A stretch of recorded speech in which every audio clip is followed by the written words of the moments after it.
사랑하는 CBS 시청자 여러분, 안녕하십니까? 윤석준 목사입니다.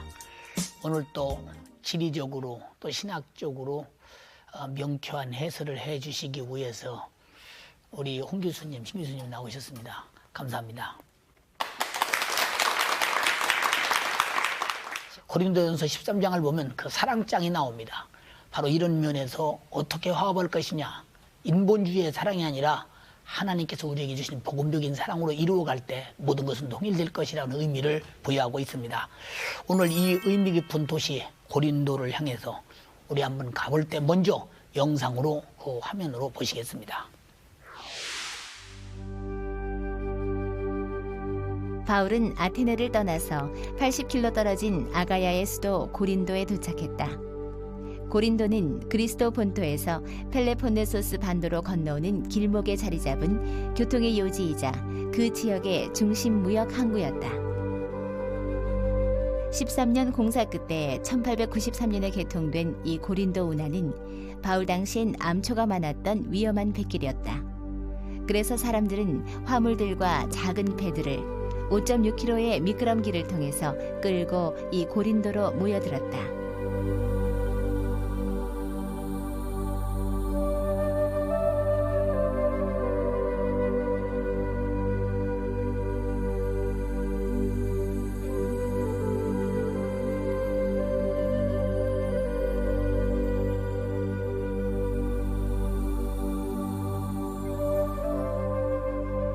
고린도의 아고라엔 현재도 당시의 번성함의 흔적이 역력한데 지역이 전부 가게 거예요. 바울 동생 당시에. 가게도 웅장하고 볼록하고.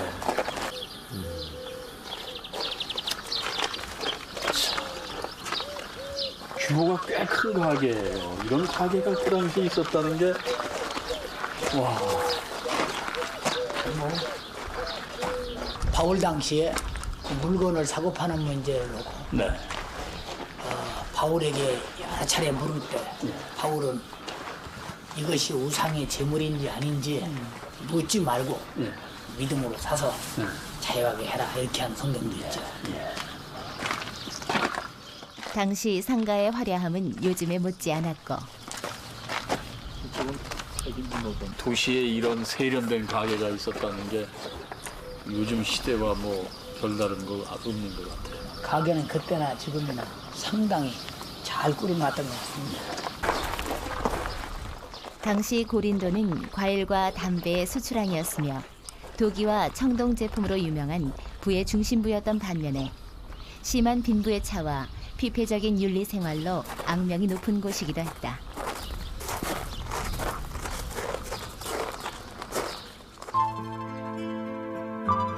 고린도의 아고라는 각종 가게들 외에 신전과 로마식 목욕탕, 노천극장, 별장 등 당시 이 도시의 화려함이 집중돼 있던 심장부였다.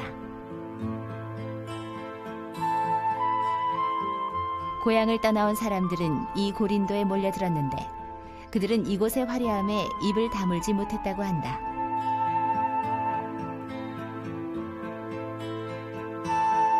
지금은 비록 돌무더기만 남아있지만 로마식 목욕탕의 규모로 보아 이 도시가 얼마나 흥청거렸나를 쉽게 짐작할 수 있다.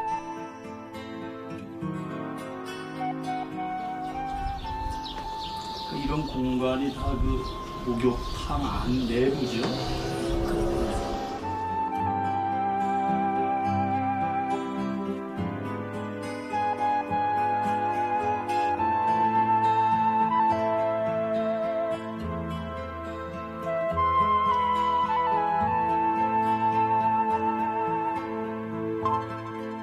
특히 이 성읍의 숭배 여신 아프로디테 신전의 여사제들과 1000명이 넘는 여자 노예들은 관광객들의 눈길을 끌며 이 도시의 타락을 더욱 부추겼는데 바울은 바로 이 쾌락의 도시를 복음의 선포지로 선택했다.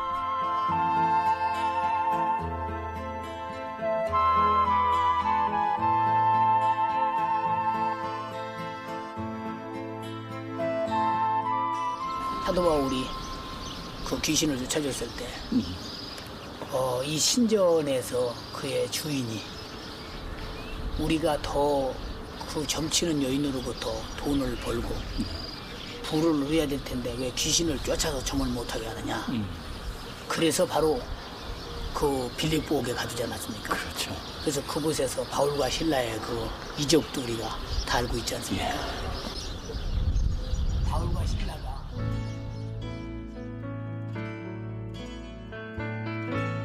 빌립보의 이 기적은 고린도에서도 일어났다. 바울은 사역의 신실한 동반자 아굴라와 브리스길라를 이곳에서 만났던 것이다. 그들은 로마에서 유대인들에게 내려진 글라우디오 황제의 추방령 때문에 고린도에 온 사람들이었다.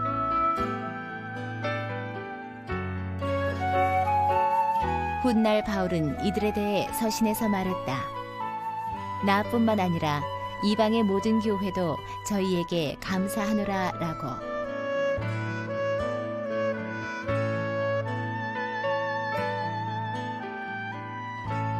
또한 이곳에서 하나님은 바울에게 환상 중에 말씀하셨다. 두려워 말고 복음을 전하라. 이곳엔 내 백성들이 많다.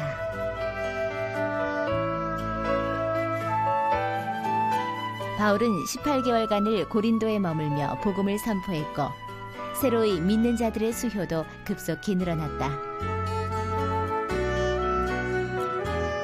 이 사악한 도시에서도 기적은 일어났던 것이다.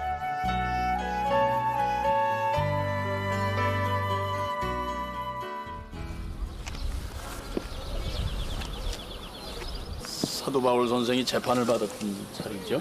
예, 그 성경에 보면 갈리오가 아가에 총독이 됐을 때 유대인들이 바울을 잡아다가 갈리오에게 재판을 요청했습니다. 유대인들의 생각으로는 중형이 내려질 줄 알았는데 네. 우리의 법으로는 아무런 죄가 없다. 아주 그래서 묵인해서 그냥 놔준 자리입니다. 이 자리가. 묵인한 거죠. 예.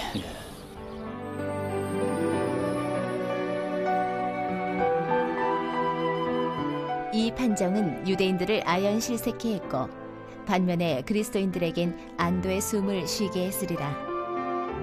결국 갈리오의 재판은 기독교를 허락하는 것으로 인정되어 초대교회에 복음의 씨가 뿌려지는데 촉매 역할을 했던 것이다. 하지만 유대인들의 계속되는 분노로 바울은 고린도에서 에베소로 향하게 된다.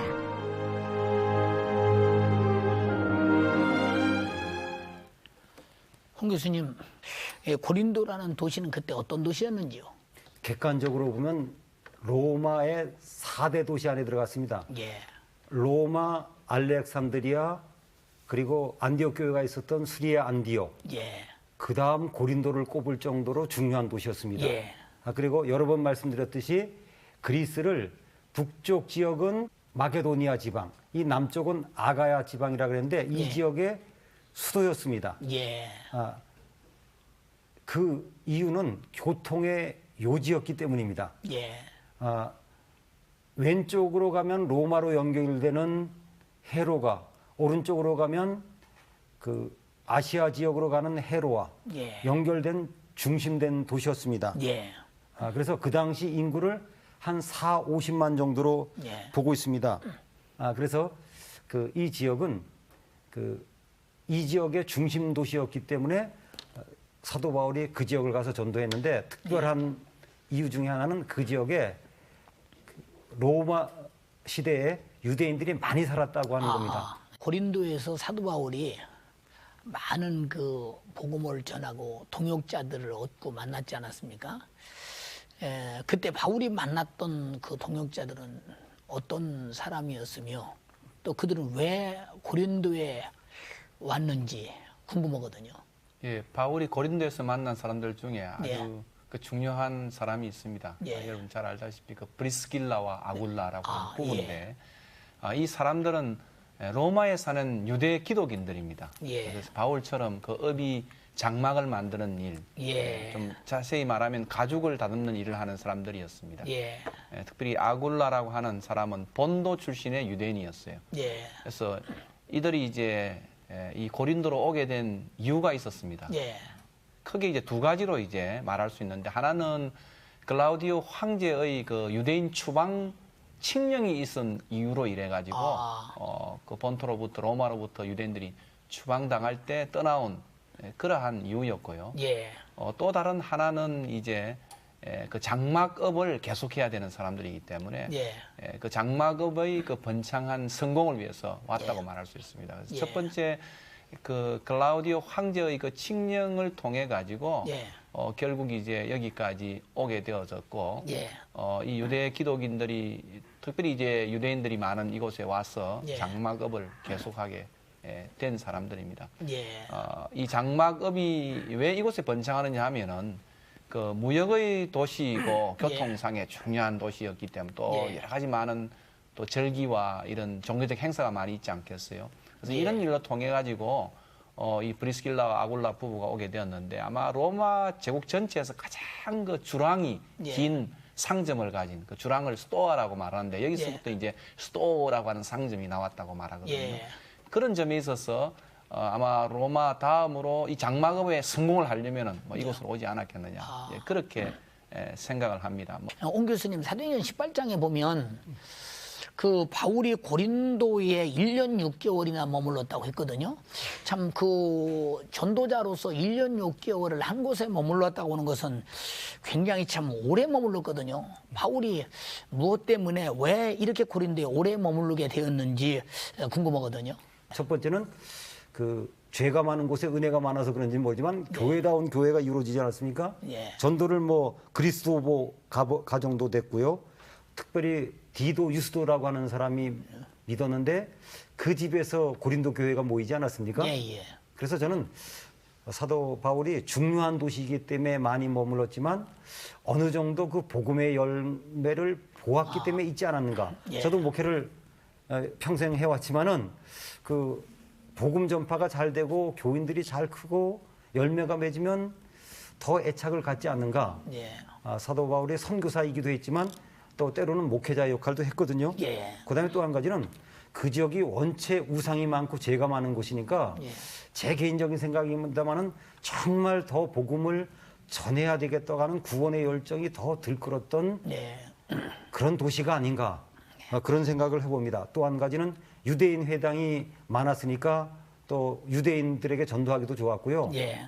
또 한 가지 또 굳이 첨가한다면 교통의 요지였기 때문에 전략적으로 중요한 거점 도시로 삼지 않았는가, 예. 그런 생각을 해봅니다. 심 교수님, 그 우리가 고린도 전후서를 보면 특별히 고린도전서 13장에 사랑장이 나오지 않습니까? 그건 사실 지금까지도 믿지 않는 수많은 사람들이 참 노래도 하고 서로 어떤 집에 가보면 써서 그 가운으로 붙여놓기도 하고 이런 것을 보게 됩니다. 그건 아주 뭐 불후의 명작이다 이렇게 봐도 뭐 영원히 불멸한 작품이 아닌가 이런 생각이 듭니다. 이렇게 고린도 교회에게 이만큼 고린도 전후서가 복음을 위해서, 그리고 고린도 전후서가 나타난 그 복음적인 의미가 클 텐데 그 어떤 의미를 갖고 있나요? 저는 고린도 교회와 또 고린도 전서가 가지고 있는 하나의 그 공헌이라고 하는 것이 대단히 예. 크다고 생각합니다. 예. 특별히 한국 교회와 비교해 볼 때 한국 교회의 문제와 또 그 문제를 해결하는 처방이 이제는 고스란히 그 서신 속에 있다고 예. 저는 늘 믿고 있는 사람 중에 하나인데요. 예. 그 사랑장이 나왔다는 것은 그 역으로 뒤집어 놓으면은 그 사랑이 없는 예. 고린도 안의 문제를 우리가 예. 기억해야 될 것 같아요. 예.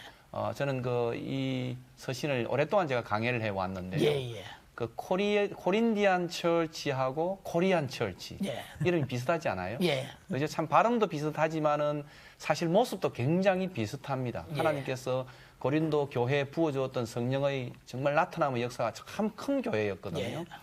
소위 말하면 구변과 지식과 예. 그리고 은사가 정말 풍요로운 것이었다. 1장 초두에 보면 그렇게 나옵니다. 그런데 예. 이렇게 풍요롭게 하나님 부어주셨음에도 불구하고 영적 도덕적으로는 굉장히 좀 미성숙한 모습을 보이고 있어요. 그래서 예. 그 영성은 굉장히 나타나는 영성은 좋은데 실제로 성숙한 모습을 보이는 것이 적다. 그래서 바울이 가장 갖고 있는 그러한 처방 중에 하나가 바로 성숙한 예. 저희 그런 영성을 향해서 진단한 것이다. 저는 그렇게 이것을 말하고 싶습니다. 특별히 고린도 교회는 1세기 세속의 중심인 그러한 로마 제국과 헬라 문화에 서서 어떻게 교회가 세속에 물들지 아니하고 올바른 영성을 갈 수 있을 것인가, 아마 이 점을 잘 대변해주고 있는데, 바울은 이제 멀리 떨어져서 고린도 교회 안에 있었던 많은 문제를 접하고 난 다음에 거기에 대한 답변을 쓴 것이 서신이라고 생각을 합니다. 아마 서신을 쭉 읽어가 보면 그들의 행위가 영성은, 끝으로 난 영성은 대단했지만은 소위 자랑하고 교만하고 시기하고 분쟁하고 멸시하고 자기 주장하고 그리고 무질서했던, 그래서 영성은 수포 우포 영성인데 소위 윤리 없는 거품 같은 영성으로 나타난 그 부분에서 바울이 굉장히 중요한 것을 던졌다고 생각을 합니다. 그 점이 서신이 오늘 우리 시대에 주는 아주 중요한 영적 교훈이다, 그렇게 생각합니다. 우리는 지금 고린도 교회에서 1년 6개월이나 있다가 지금 바울이 일했던 일을 다소나마 우리는 듣고 있습니다. 그리고 바울이 또 고린도 교회를 이제 떠나서 갱그리아로 가게 됩니다. 갱그리아에 가서 바울은 어떤 일을 했을까? 우리 갱그리아를 우리 영상으로 한번 보시겠습니다.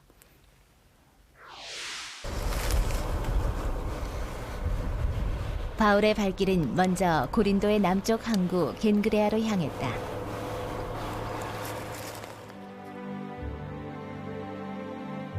지금은 비록 폐허만 남아있지만 바울 당시 이곳은 펠레폰네소스 반도 북동쪽 샤론만에 위치한 항구 도시로 고린도의 외항 역할을 했다.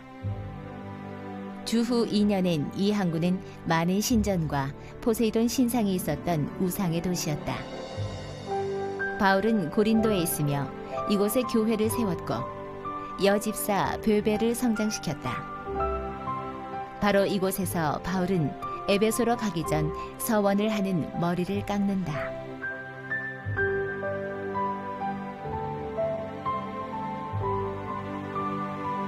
바울은 여러 날 유하다가 형제들을 작별하고 배 타고 수리아로 떠나갈새 브리스길라와 아굴라도 함께 하더라. 바울이 일찍 서원이 있으므로 겐그리아에서 머리를 깎았더라. 에베소에 와서 저희를 거기 머물러 두고 자기는 회당에 들어가서 유대인들과 변론하니.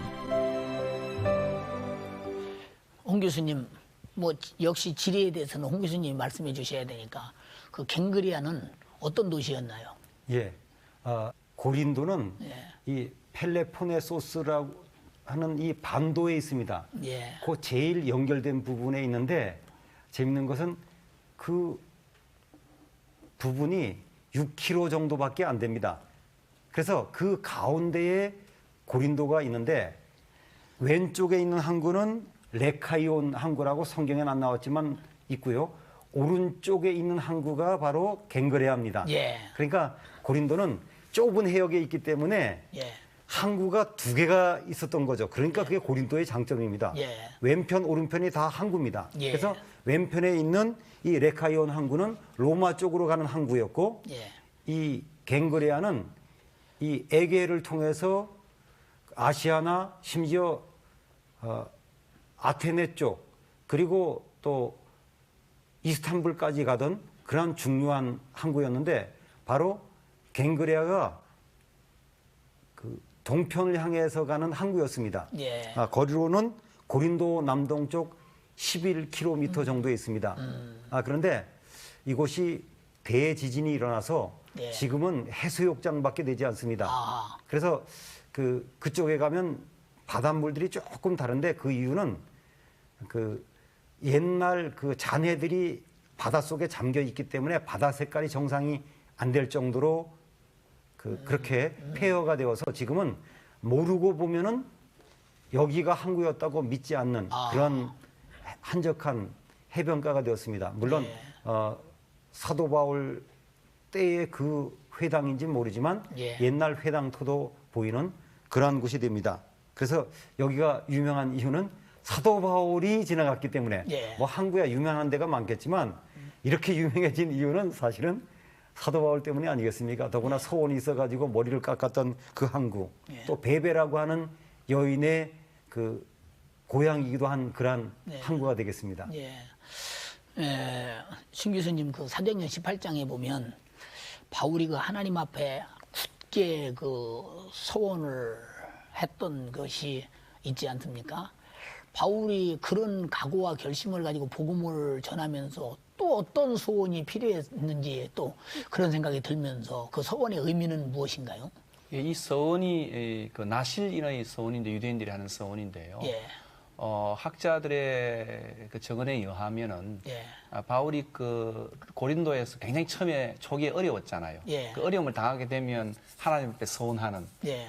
뭔가 하나님께서 도와주시기를 바라는 그런 의미의 서원일 수도 있고요. 예. 또 그가 이제 그런 어려움 속에서 특별한 계시 내지는 비전을 예. 받았는데 예. 그 비전에 대한 하나의 감사에 대한 태도로 예. 나타난 서원이었다 그렇게 생각을 합니다. 그래서 고린도 안에 있는 선교 사역과 관련되어진 이유로 인해서 예. 갱그리아에서 이제 머리를 깎게 되어졌고 서원이 끝나면 머리를 깎게 되는 거니까 예. 보통은 예루살렘에서 이제 하게 되고 예물을 바치는데 예. 팔레스타인 떠난 디아스포라 유대인들은 예. 밖에서도 했다고 합니다. 그런 의미를 담고 있습니다. 예, 그렇습니까? 많은 그 시청자들이 충분한 이해가 됐으리라고 믿습니다. 오늘 두 교수님들의 그 말씀을 들으면서 방청객들이 그래도 이런 부분은 좀 묻고 싶다 하는 그런 질문이 있는 것 같습니다. 방청객의 질문을 좀 받아보겠습니다. 홍 교수님께 여쭤보겠습니다. 고린도는 그 당시에 가장 방탕했다고 하는데요. 그 이유는 무엇입니까? 성경 시대에 그 고린도 사람이라 그러면 방탕하고 음란한 사람이다라고 하는 대명사가 될 정도로 고린도는 방탕한 도시였다 그럽니다. 그 이유가 첫 번째는 종교적인 데 있습니다. 그 당시 사람들은 신들을 섬겼는데 각 지역마다 도시마다 섬기는 주신이 달랐습니다. 그런데 하필이면 이 고린도라고 하는 도시는 아프로디테라고 하는 사랑의 여신을 섬겼습니다. 그런데 사랑 그러면 이제 그 남녀 간의 사랑으로 대개 사람들이 생각하지 않습니까? 그래서 이 신전이 아크로고린도라고 하는 그 요새에 있었습니다. 거기에 약 3,000명 정도의 여자 사제들이 있었는데 이들은 어떤 일을 했는가? 저녁 때가 되면 동네로 내려와 가지고 남자들과 더불어 남자들을 데리고 올라가서 신전 앞에서 그러한 행위를 하는 것을 종교 행사로 여겼습니다. 그러니까 요즘으로 하는 불륜도 아니고 그야말로 사회적으로 인정된 행사였습니다. 그러니까 그 동네의 분위기를 생각해 보세요. 두 번째는 그 지역적인 이유가 있습니다. 이 고린도가 말씀드렸듯이 펠레포네소스라고 하는 반도 그 제일 위쪽에 있었는데 이 폭이 6km 정도밖에 되지 않았습니다. 그래서 네로 황제 때 운하를 파다가 네로가 죽는 바람에 5분의 1만 파고 끝났습니다. 어쨌건 그곳을 펠레포스 그 반도를 도는 대신 그 당시 배들은 작았으니까 육로로 옮기고 선원들은 그 사이에 기다렸다 그럽니다.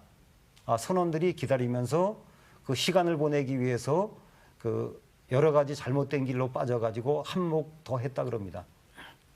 심 교수님에게 질문 드리겠습니다. 사도 바울은 고린도에 보낸 편지에서 특히 사랑장에 대해서 썼는데 그 이유가 무엇입니까? 고린도 교회의 많은 문제를 이제 바울이 이제 서신을 통해 다루게 되었는데 그 중에 이제 영적 은사의 남용에 대한 문제를 바울이 다루면서 12장과 14장 사이에 13장 우리가 아는 사랑장을 그렇게 기술을 했습니다. 다시 말하면 하나님으로부터 받은 신령한 그 영적 고린도 교회는 자기 자랑과 교만과 방탕과 무질서의 기회로 사용할 것이 아니라 이 모든 것들을 사랑 안에서 또 공익을 위해서 덕을 세우기 위해서 그렇게 사용할 것을 촉구하고 있습니다. 흔히 이제 13장을 우리가 그 사랑장의 은사의 하나의 해결이라고 그러는데 사실 자세히 고린전서를 살펴보면 13장은 은사 문제만의 해결이 아닌 고린도 교회의 미성숙한 영성에 대한 처방으로 전체 서신의 하나의 묘약이 되는 그러한 내용이라고 생각합니다. 흥미로운 것은 이 13장을 읽어보시면은 사랑이 아닌 것라고 하는 표현된 모습이 있죠. 그게 꼭 고린도 교회의 행위와 너무도 유사한 점입니다. 시기, 질투, 분쟁, 미움, 그리고 이제 자만, 교만 이런 것들이 있고 사랑의 그 모습은 또 굉장히 고린도 교회가 추구해야 할 그런 양상이거든요. 이런 점에서 사랑장은 고린도 교회의 잘못된 영성, 미성숙한 영성에 대한 아주 중요한 처방의 원전이다 이렇게 말할 수 있습니다. 이제 그 점을 우리가 기억한다면은 좀 더 고린도 전서를 잘 이해하고 또 영적 교훈을 삼으리라 생각합니다. 오늘 두 교수님의 말씀 너무 감사했고요. 오늘 아주 저도 큰 은혜가 되었습니다. 감사합니다. 오늘날 우리들의 많은 교회에도 세상 풍속이 여전히 들어와서 얼마든지 역사하고 있으며 마귀 역사는 눈에 보이지 않도록 교회 안에서 끝없이 역사하고 있습니다. 바로 우리는 다음 시간에 이 예배소 교회가 어떻게 아름답게 세워졌으며 어떻게 갈 것인가를, 그리고 어떠한 교회인가를 또 교수님들을 모시고 우리들에게 의문되는 여러 가지 부분들을 통쾌하게 지리적 그리고 성경적, 신학적 그리고 복음적 해설을 해가면서 여러분들을 또 기다리게 할 만큼 은혜스러운 시간을 준비하겠습니다. 감사합니다. 다음 시간에 또 뵙겠습니다.